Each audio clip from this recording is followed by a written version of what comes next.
Hi guys, this is Dr. Aeronautics, and today we're going to run through a couple checklists on the Delta Glider 4. We're very close to the ISS, so we're going to do the docking checklist, and then we'll go ahead and do the safe mode checklist, then the cockpit startup, and the undock checklist. So we're going to knock out 4 in once.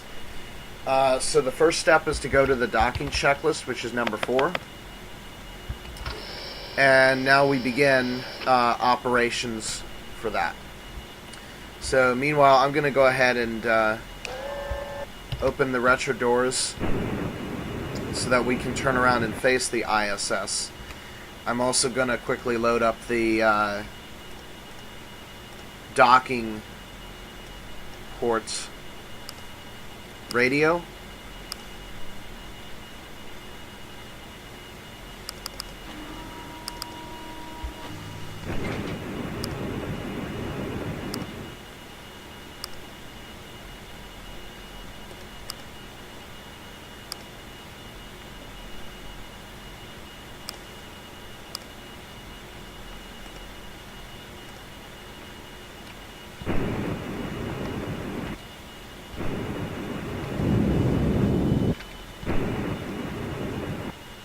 So I'm just doing a little bit of burns to change the direction of flight.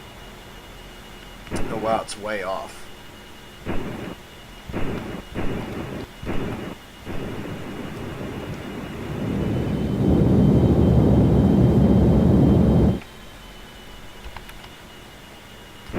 And we're not so concerned with fuel because this is going to be a very short mission.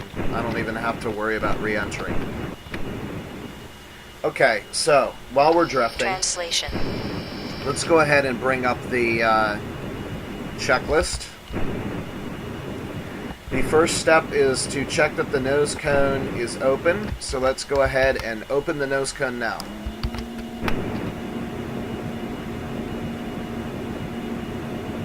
Rotation.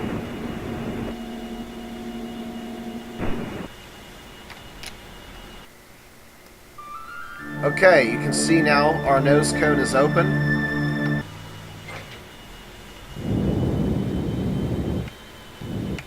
Translation. Rotation.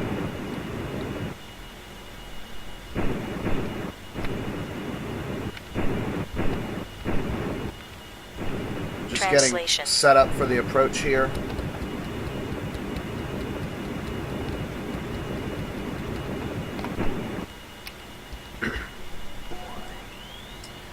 Okay, nose cone is open. Check to make sure we have 100% airlock pressure.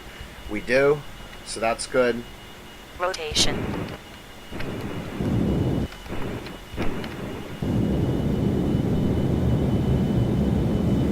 Translation. It seems that the engines are gimbaled a little bit.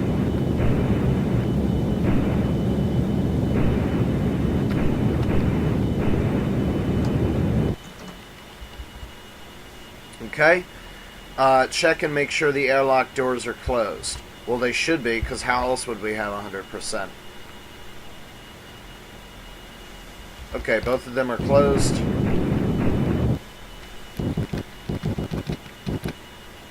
Rotation. Translation. Okay, and lastly, passenger seatbelt should be on. So that's done.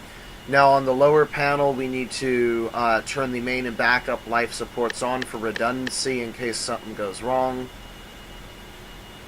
And now it says to dock.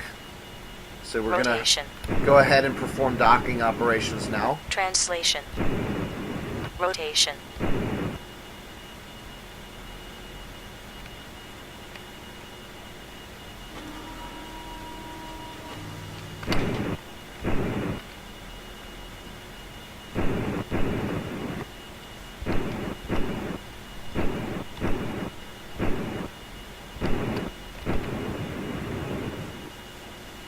Translation. Rotation. I kind of like this docking port Translation.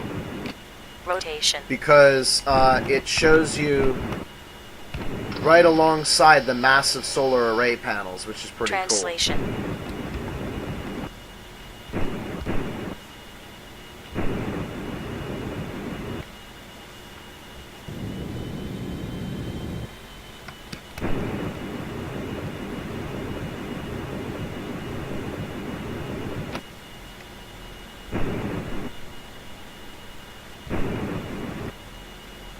Rotation.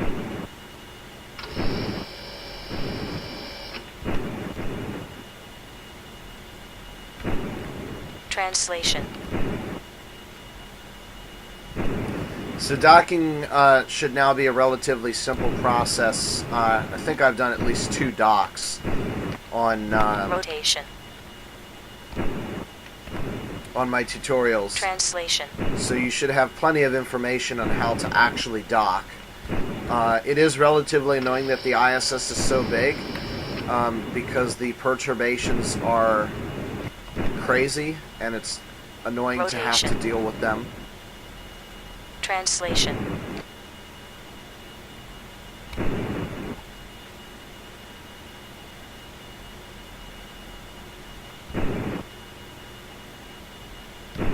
Rotation.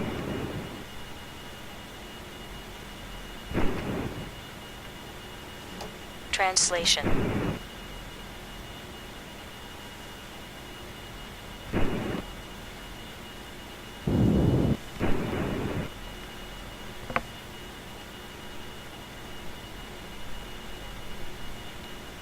Rotation.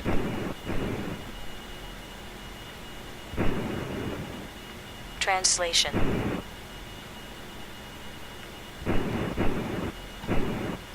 Rotation. Translation. We're just going to begin killing off some of our velocities, and there's 2 things that should be happening that aren't. That should be off, and that should be speaking to me.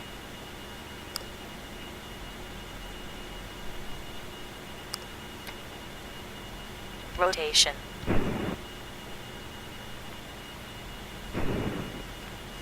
Translation.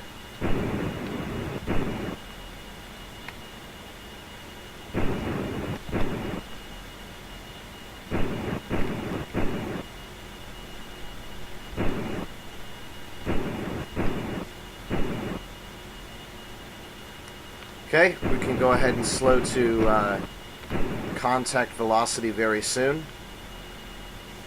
Rotation. Translation. 18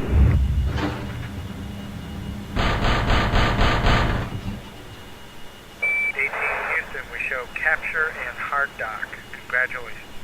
So that was a little bit faster than I would have liked to have docked. It's kind of funny. I looked at the distance, it said 8 meters, and then I looked away and then looked back, and then suddenly we docked. So that's actually good timing because we got to dock in the day, and it's sunset right now, and we're over, looks like Italy. Oh, no. This would be Germany. Yeah, we'd be actually over the Alps right now, the border between... actually, it's probably Austria and Italy. We'd be flying over Greece very soon.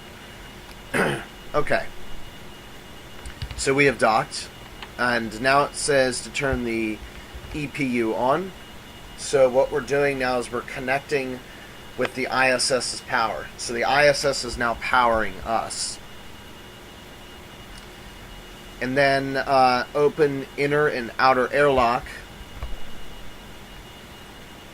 You can see now that we've docked, this button has lit up green, indicating that it now has a function.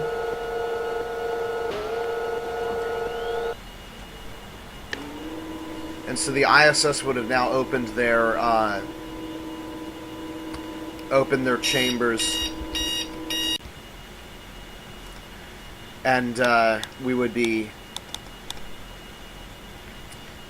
being powered by them and sharing their air. You can now see our CO2 levels and atmospheric conditions are now dropping to the state of the ISS. They run their systems a little bit differently. So our systems are going to shut off because their air is being distributed into us. So you can see our systems have shut off. And now we can see either the refueling or the power off checklist, but we don't want to do that. We want to go to the safe hold. And safe hold is basically, or rather safe mode, is generally to not simulate damage. You can basically dock to a mothership. We're going to do this several times in the North Atlantanisa series. So basically, it's a simulation of unloading the crew, and yeah, you can see temperature check is disabled. So if I ever want to do a reentry on a gas giant planet with the Delta Glider 4, which should be done for redundancy, because we don't want only one craft able to take off and land in the atmospheres of the gas giant planets, because if that goes wrong, if something is wrong with the craft and it can't do it anymore, then that's critical. So we would perform the atmospheric reentry in safe mode so that temperature check is disabled, much like we would perform the XR2 Raven Star with the disabled temperature check while docked thing, and then we simply dock to a heat ablative shield. Okay, so let's go ahead and start now. Now, I don't like the way this is done. It just says all buttons off. That's not very good. So what I'm going to begin doing now is shutting down the way I like it. So we're going to turn off the pitch elevon. HUD. All control off. And we're going to go ahead and disable the controls. Go ahead and reset the MFDs. Now we can turn the HUD off. Turn the MFD on. Off. Turn the radio off. And now we don't need our lights, so that's fine. Seatbelt can go off, we're connected. And now we can work on the engines here. So we're going to go ahead and turn off the auto air intake, which should have been off to begin with, but didn't mention it. Okay, radiators open. Windows filter should stay on because we're in space. We're going to save the ejection seats. And now it says everything except air recycling main buttons.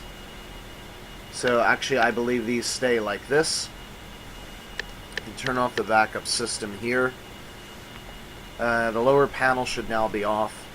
And then it says to close all the airlock doors. Funny, because I don't remember that.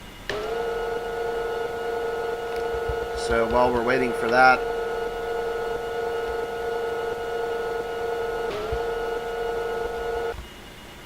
EPU button on, check. EPU both check.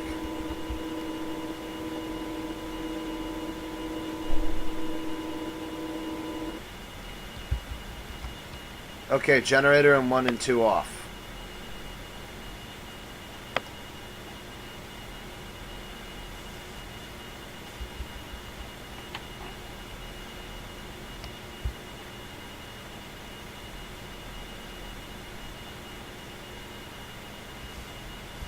Okay, all buttons off, so we're going to go ahead and power down now.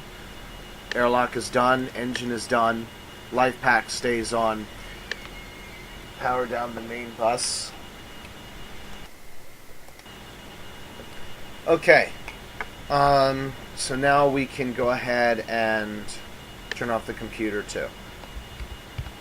Just considering whether or not I should do that. Okay, and now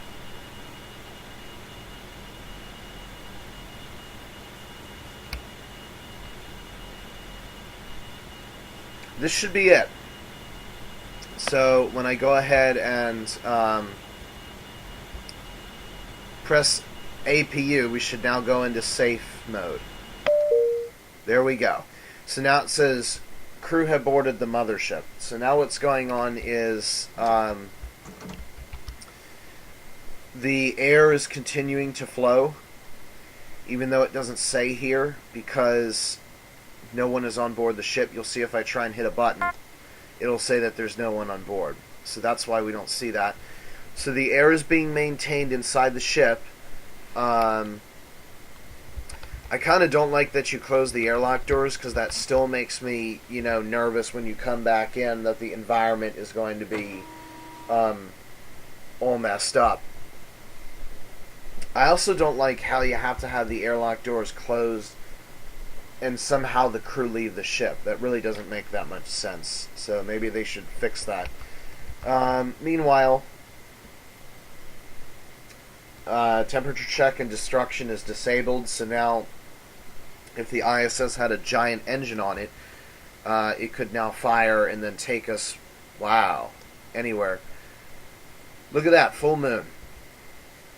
And, wow. Jupiter is very nearby. It usually doesn't look that bright, so that's pretty incredible. I guess it looks so bright because it's at opposition.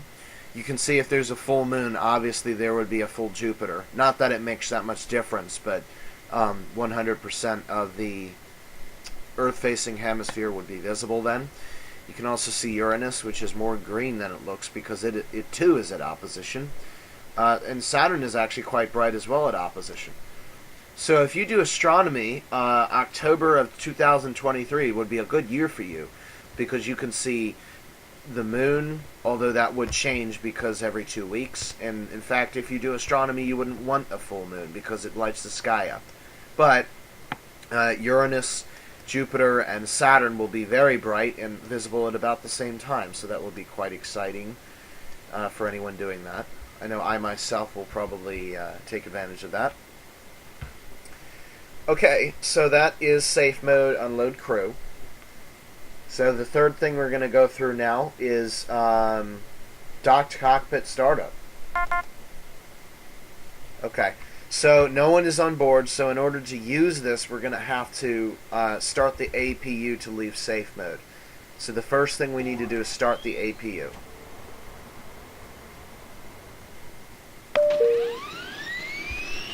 So now we've got a message crew's back on board.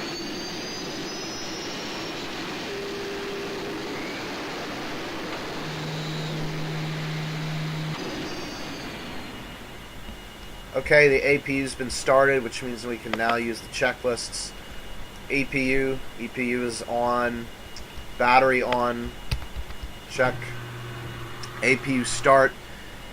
In this case, we would have started the APU if we shut the power off.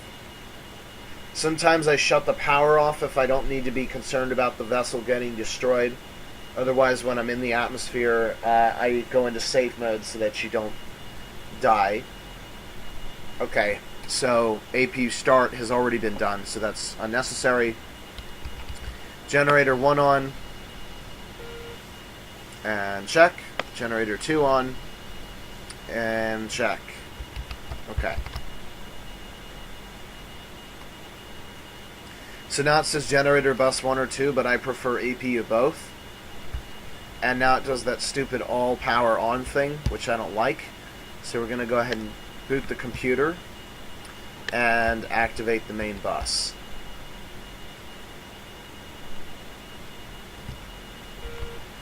We can go ahead and turn our engine and airlock power on because we're going to need that soon.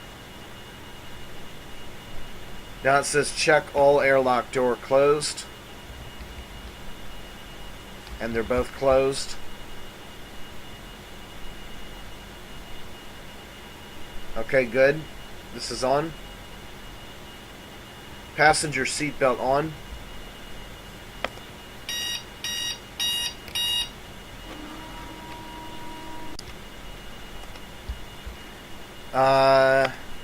Other way around. Passenger seatbelt on. Strobe arm on. Okay. Turn the APU off. Check. Main engine mode, comp and comp auto. Check fuel. Fuel is good. We go ahead and turn our engine valves on. Main, hover, RCS. No auto air intake because we're not in the atmosphere. And then we want fuel dump and cross feed off. That's good. And now the life support panel. I'm going to check the input valve is off. And it is. We can actually refill at the ISS. And actually I'm going to do that right now. To do that, you just press the input valve, and then you go ahead and turn it to the tanks you want to fill. And now I've just filled the tank, and it looks like I've overfilled the tank now, which doesn't look good. And I don't think I can dump oxygen, which kind of sucks. So I'm going to go ahead and turn that off. Just check. Okay, so looks like locked turns the tank off, which is kind of weird. I don't like that idea. And let me see, auto air intake. Yeah, see, why does it want me to turn the auto air intake on? I'm not going into the atmosphere. Check input valve pressure. Right, we did that. Auto main backup, all systems on. And now it says we're ready for undocking, so now we can go to the final checklist, the undocking checklist. Not much to do. We have to check that both airlock doors are closed. This is very important. Check, check. And hopefully, if one of these are open, it disables the undock thing. I know it does for the XR2, and it should for safety. Now we can go ahead and disable the battery. Lower panel, check dock input valve off. Right here and right here. We can also refuel at the craft. And I can do that now, and that nasty noisy truck won't come. There we go. We've now refueled. Valve off. Valve off. Okay, so we're good. So now, what we can go ahead and do is turn our radio power on and our MFD power on. I'm going to configure the MFDs for what we want. And so I just now recalled that when we were doing vessel state, before we were docking, we should have run the docking checklist. I didn't do that, so that's not good. But you can basically understand how that works. And we can go ahead and turn our MFD on. And it also doesn't mention that we should turn this one on, the secondary HUD. And, most importantly of all, Pitch Alevon, translation. Controls. And that should be it. So now we're going to go ahead and do the before undocking check, which is 4. Configuration correct. And we are ready to undock. So let's go ahead and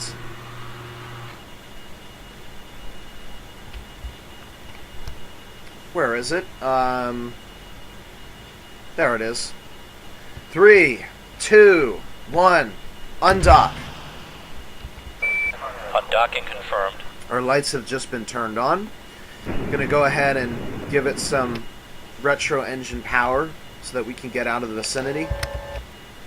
And when we get far enough away, I will go ahead and activate the main thrusters, or rather the retro thrusters. Okay, it seems that our light only has a range of 50 meters, which is kind of lame. It's not that as soon as you go beyond 50 meters, it suddenly gets dark. Okay, we should be good now. Rotation. So we can go ahead and rotate away from the craft so that we don't damage any systems. And now we can retro thrust.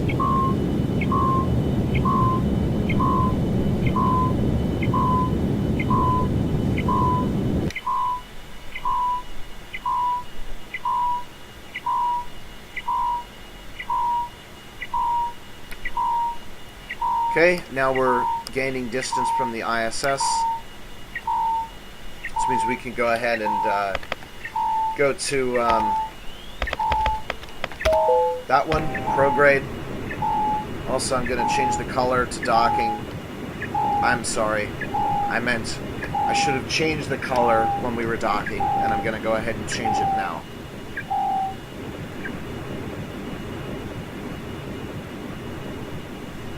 Okay, while it's doing that, we're going to go ahead and go to the orbiting checklist. Actually, there is no orbiting checklist, so we're going to go ahead and run orbiting check. So now we're going to go ahead and close our nose cone. And once that's closed, I'm going to turn the seatbelt off. We're still near the ISS, so I want the strobe on. Okay, seatbelt off. And backup system off. Now we should be set now. Orbiting check. Configuration correct. And we're set.